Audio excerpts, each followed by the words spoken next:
bem com vocês? Então eu vou gravar essa videoaula agora porque com a turma do oitavo B houve um problema da internet e a gente não conseguiu terminar de corrigir a lista de exercícios sobre expressões literais, ok? Então como eu vou falar, os outros exercícios 7, 8, 9, o 10 foram já comentados e corrigidos, né?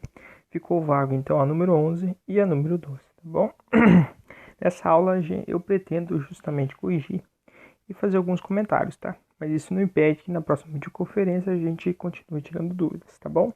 Então a gente parou aqui na número 11, tá bom?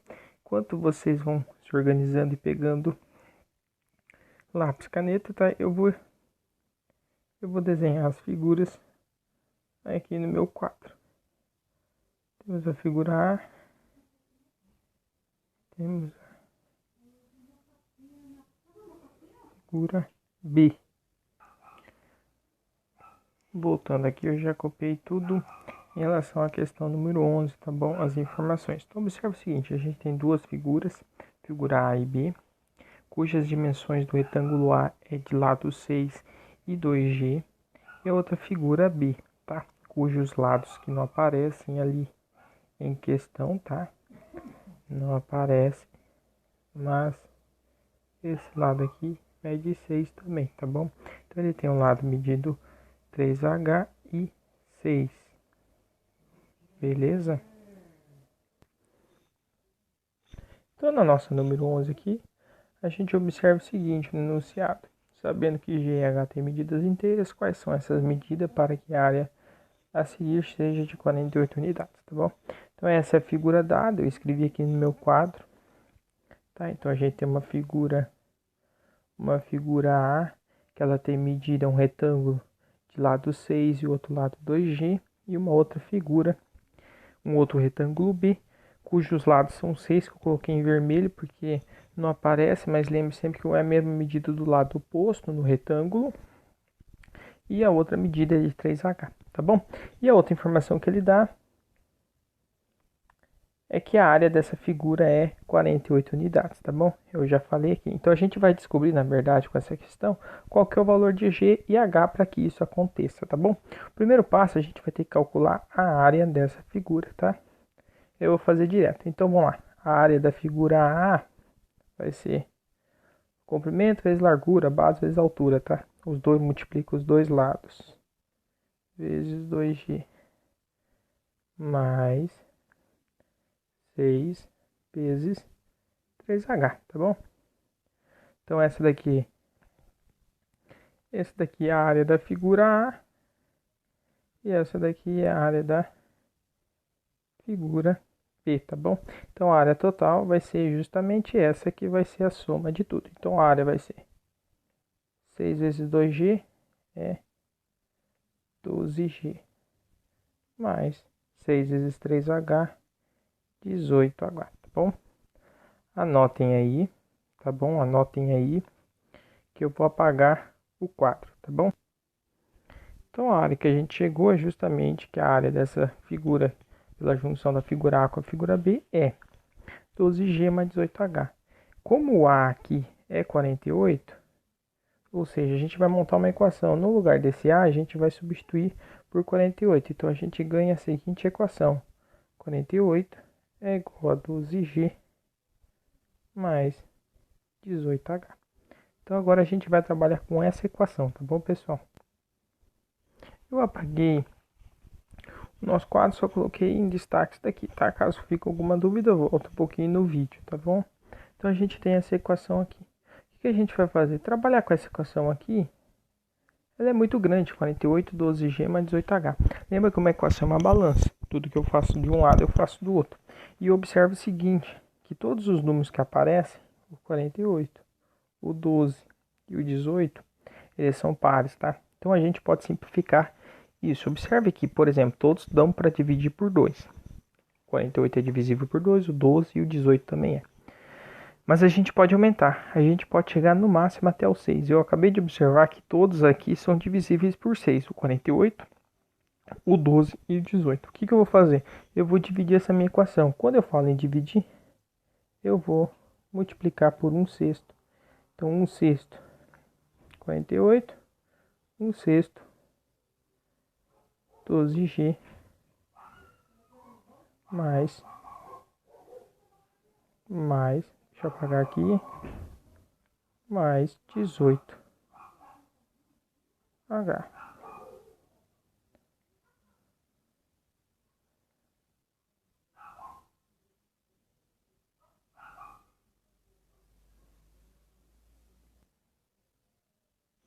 Então tá aí eu escrevi minha equação. Tudo que eu faço de um lado eu faço do outro. Como eu vou multiplicar por 1 sexto dos dois, o que eu fiz?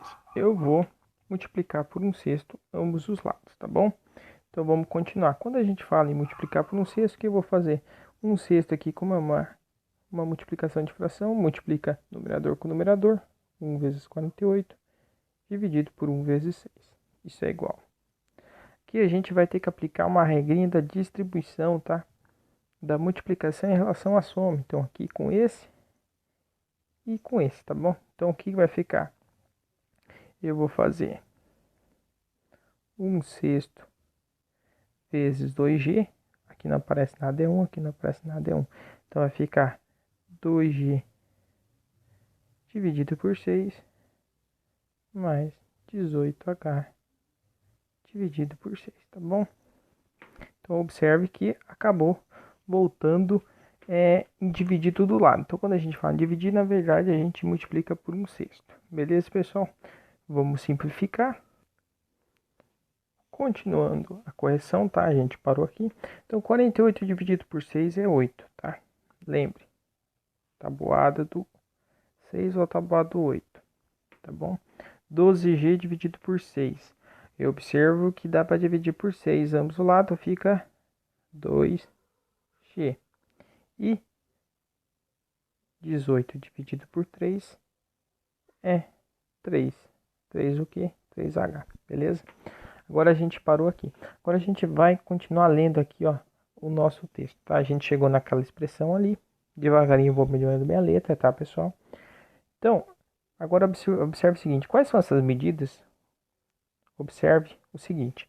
Sabendo que G e H tem medidas inteiras. Pessoal, lembre quando eu falo medidas inteiras, quando a gente fala medidas inteiras, a gente está trabalhando com números inteiros. Ou seja, não vale nem número com vírgula. Não vale número com vírgula, fracionário, dízimo periódico. Tem que ser inteiro. 1, 2, 3, 4, 5. Por que o professor não está falando negativo? Porque tem outra palavra aqui, medidas. Não tem como a gente falar em medida negativa. Ou seja, tem como eu calcular uma área negativa de uma casa? Não tem. Então, é o que acontece. Na verdade, a gente está trabalhando, na verdade, com números naturais, a gente pode falar. Porque são medidas inteiras. Medidas tem que ser positiva. E inteiros não pode ser um número fracionário, um número com vírgula ou um número irracional. Então só tem que ser os números inteiros, lembra? Inteiros lembra contagem. Negativo, positivo, 1, 2, 3, 4 e assim por diante. Então o que acontece? Eu acabo concluindo com essa primeira frase ali, que o número tem que ser inteiro e positivo, ou seja, tem que ter um número natural. Não vale o zero porque não existe medida zero. Tem como um lado medir zero? Não, então vai ser 1, 2, 3, 4, 5, 6. Vai ser algum desses valores, o G e o H, tá? Eu não sei qual que é até agora, beleza? Aí a gente volta aqui, a gente sabe que 8 é igual a 2G. E observe o seguinte, pessoal, será que... Agora, como que eu vou resolver aqui, professor? Aqui vai ser por tentativa e erro, tá? O que a gente vai observar? Se o G for 1. Se o G for 1, 2 vezes 1 e o H for 2. Observe, se o G for 1 e o H for igual a 2, tá? Observe. Vamos lá. O que acontece? Se eu substituir o G por 2 e o H por 2, o G por 1 e o H por 2, a gente pega 2 vezes 1 é 2, mais 3 vezes 2, 6. 2 mais 6 é 8, beleza? Então essa é uma solução. Será que tem mais uma? Não, não vai ter nenhuma, pessoal. Você pode pensar qualquer número inteiro positivo, natural, que se você substituir aqui não vai dar certo. O único que dá certo, lembrando, tem que ser positivo e inteiro. Não vai haver a outra. Então, na verdade, de fato, vai ser isso, tá? Por que vai ser isso? Porque quando a gente substitui, vou fazer aqui em cima, ó. Substitui o G por 1, então 2 vezes 1 mais 3 vezes 2. Isso vai ser 2 mais 6, que é igual a 8, tá? De fato, é uma solução que tinha da 8, beleza? Então, pessoal, a resposta da número 11 é G igual a 1 e H igual a 2, conforme está no gabarito da lista. Beleza, pessoal? Vamos para a próxima questão. Na número 12, ele fala o seguinte para vocês. Para que valores de M as expressões algébricas abaixo, que ele lista aqui como A, B, C, não estão definidas? Pessoal, como que eu vou saber? Lembra que a gente já viu equações, vocês já viram expressões algébricas. E isso são expressões algébricas fracionárias. Observe o seguinte. Isso daqui é uma expressão algébrica, fracionária, porque tem uma variável, uma letra no denominador. Observe que para a gente descobrir isso, aí eu falo para você, professor, será que esse x vale qualquer valor que eu penso? Na verdade, não. Na verdade, não. Porque tem alguns valores que o x não pode ser, tá? Na verdade, a gente vai ver que o x nunca vai poder ser um valor. Que é mais ou menos a lógica dessa número 2. Para que valores as expressões não estão definidas, ou seja, não existe, não tem como escrever. Quando eu falo x pode ser qualquer número que a gente pensar. Beleza? Pode ser qualquer um, só que tem uns números, nesse caso vai ter um número particular que não vai poder ser, que vai ser justamente x igual a 0. Então, para x igual a 0, isso daqui não existe, tá bom? Em simbologia, isso não existe, tá bom? Como que eu posso... Por que isso, professor? Porque quando a gente faz 2 dividido por 0, existe algum número que multiplicado por 0 resulte em 2? Não. A gente até pode montar a continha da chave lá, ó, o nosso clássico algoritmo. Ó, não vai ter ninguém aqui. Todo mundo que você punhar aqui vai dar 0, tá? Então, isso não existe, não tem como, tá? Observe o seguinte, o contrário é válido. Se tivesse 0 dividido por 2, o resultado é 0, tá? O contrário é válido. Então, neste caso aqui, isso não existir para x igual a 0. Então, a resposta nesse caso seria x igual a 0. Beleza? Só para a gente ter mais ou menos uma lógica, tá? Vamos aqui agora, vamos voltar aqui. Então, a letra A, ela diz o seguinte para nós. Então, na letra A, temos a seguinte expressão. M na quinta mais m ao quadrado dividido por m ao quadrado mais 9, tá bom? Aqui é número 12. Então, vamos lá. Para que valor de m, essas expressões algébricas não estão definidas, não existe, tá? Então, observe o seguinte, a gente acabou de ver que numa divisão, a gente nunca pode ter no denominador, o que está embaixo, 0. Então, a gente tem que olhar para essa expressão que está embaixo. Então, o que está no denominador, eu não vou me importar muito, não. No numerador, quer dizer. O que eu não vou me importar é o que está no numerador. Eu tenho que tomar cuidado com o que está no denominador. Beleza. Agora eu vou pensar m ao quadrado menos 9. Que valor de m eu coloco ali no m, e quando eu elevo ao quadrado menos 9, o resultado dá 0. Vocês vão ter que pensar em m. Eu vou dar a resposta, mas vocês podem pensar. É tentativa e erro, tá bom? Eu quero que vocês tentem pela tentativa e erro. Vocês podem pensar que m igual a 3 não vai existir. Por que não vai existir? Porque quando a gente faz e3 ao quadrado menos 9 dá 0. E isso não pode acontecer. Ou também m igual a menos 3, tá?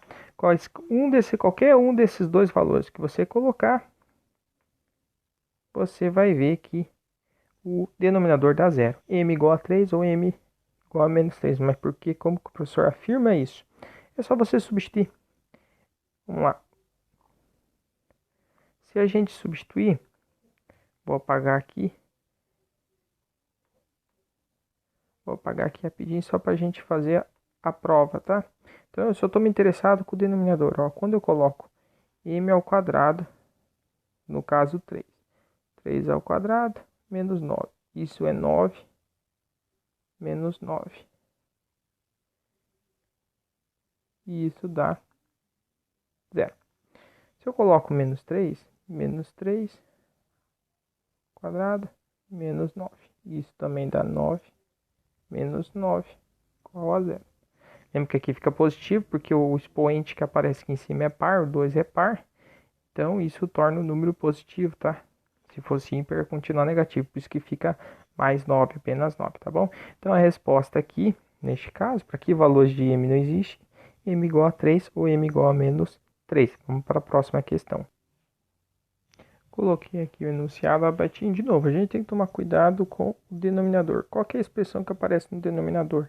É somente a expressão m menos 9 e tudo isso elevado ao quadrado. Então agora eu tenho que pensar que valor que eu coloco no lugar do m, que quando eu subtraio por 9 dá zero. Vocês vão ter que pensar, vocês podem pensar aí, de novo, tentativa e erro. Eu quero que vocês, a princípio, depois a gente vai ver métodos que envolvem equação, mas a princípio eu quero que vocês observem, observando mesmo a expressão m ao quadrado menos 9. Eu estou fazendo a seguinte a pergunta. Quando isso dá zero? Vocês podem resolver a equação? Tá. Mas vocês vão observar que quando eu coloco m igual a 9, isso vai acontecer, tá bom? Então a resposta para essa questão é m igual a 9, tá?